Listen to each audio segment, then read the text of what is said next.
Brought to you by TechnoSpark 20 series smartphones.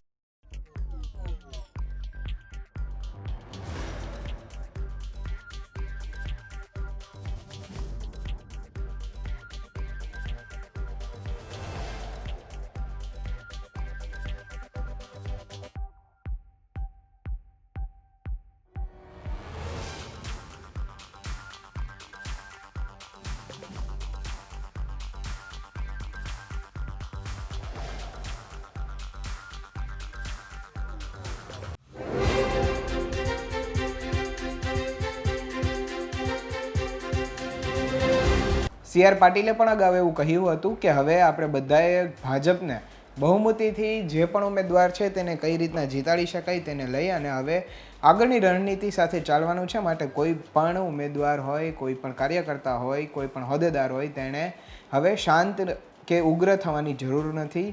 બધાએ એક લયમાં બધાને સપોર્ટ કરવાનો છે અને ખંભેથી ખંભો મળાવી અને આપણા ઉમેદવારને જીતાડવાના છે. તે વચ્ચે અત્યારે ચૂંટણીની તારીખ ખૂબ નજીક આવી ગઈ છે, ગણતરીના દિવસો બાકી રહ્યા છે. ત્યારે ભાજપ અને કોંગ્રેસ બંનેના ઉમેદવારો પોતપોતાના જગ્યાએ, પોતપોતાના જિલ્લાની અંદર, પોતપોતાની સીટ પાસે કે બેઠક ઉપરથી કલેક્ટરને આવેદનપત્ર સાથે અને રાખી અને ચૂંટણી ફોર્મ ભરી રહ્યા છે. વડોદરાની બેઠક અગાઉ ખૂબ ચર્ચામાં રહી હતી, કારણ કે અહીંયા રંજનબેન ભટ્ટને ટિકિટ આપવામાં આવી, જેનો વિરોધ જ્યોતિબેન પંડ્યાએ કર્યો હતો.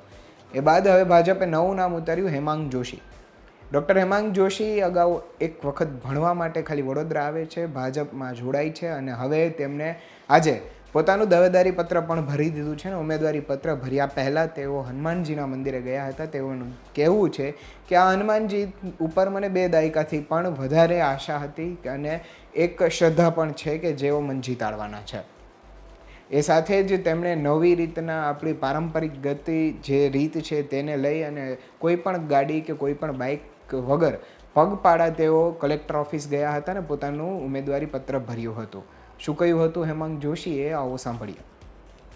એ ચોક્કસ આજે જ્યારે વડોદરા લોકસભા બેઠક માટે મારે વિધિવત રીતે નામાંકન પત્ર ભરવા જવાનું છે, ત્યારે જે ધર્મસ્થાને મારી 2 દાયકાથી આસ્થા રહી છે તેવા પંચમુખી હનુમાન મંદિરે દાદાના ચરણે શીશ ઝુકાવી પૂજા અર્ચના કરી અને આજના દિવસની શરૂઆત કરી છે. તમામ વડીલોના આશીર્વાદ લીધા છે, બ્રાહ્મણોના આશીર્વાદ લીધા છે અને હવે અહીંથી ઇસ્કોન ખાતે પ્રયાણ કરીશું અને વિધિવત રીતે અમારા શીર્ષસ્થ નેતૃત્વ, અમારા સર્વે કાર્યકર્તાઓ સાથે મળી પગપાળા કલેક્ટર કચેરી પહોંચી અને અમે નામાંકન પત્ર ભરીશું.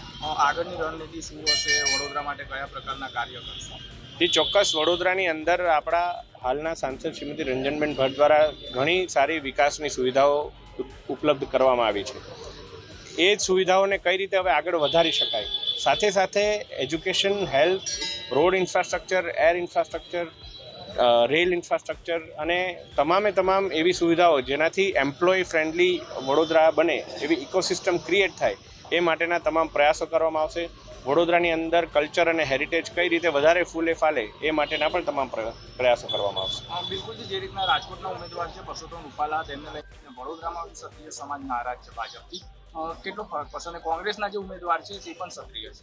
મને એવું લાગે છે કે ક્ષત્રિય સમાજ અને અમારા મોવડી મંડળ સાથે ખૂબ જ સારા વાતાવરણમાં, ઉષ્માભર્યા વાતાવરણમાં સંવાદ ચાલી રહ્યો છે.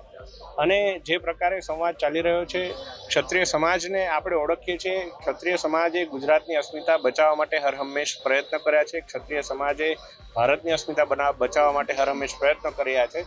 ક્ષત્રિય સમાજ હર હંમેશ ધર્મની સાથે રહ્યો છે અને ધર્મની સાથે રહેશે.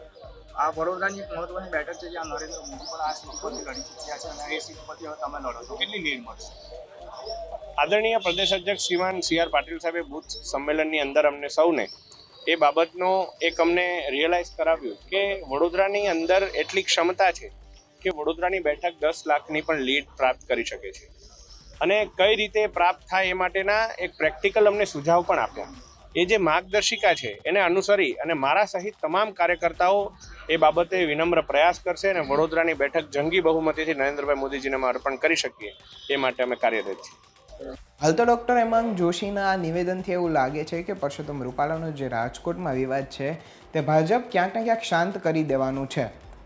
આવનારા સમયની અંદર હવે ચૂંટણી ફોર્મ જેમ જેમ ભરાશે તેમ ચૂંટણીની નજીક તારીખ જેમ આવશે તેમ હવે આ બધું આંદોલનથી માંડી અને પ્રચાર બંને પ્રચંડ સ્વરૂપમાં આગામી સમયમાં આપણે જોવા મળશે. આ સમાચારો તમામ અપડેટ્સ અને ચૂંટણી લક્ષીથી માંડી અને દેશના દરેક સમાચાર ગુજરાત તક પર તમને સૌથી પહેલાં જોવા મળશે. એટલા માટે જ જો તમે હજુ સુધી યુટ્યુબ પર સબસ્ક્રાઈબ ના કરી હોય તો કરી લેજો. ફેસબુક અને ઇન્સ્ટા પર ફોલો કરવાનું ના ચૂકશો. ત્યાં સુધી મને આપશો રજા. નમસ્કાર.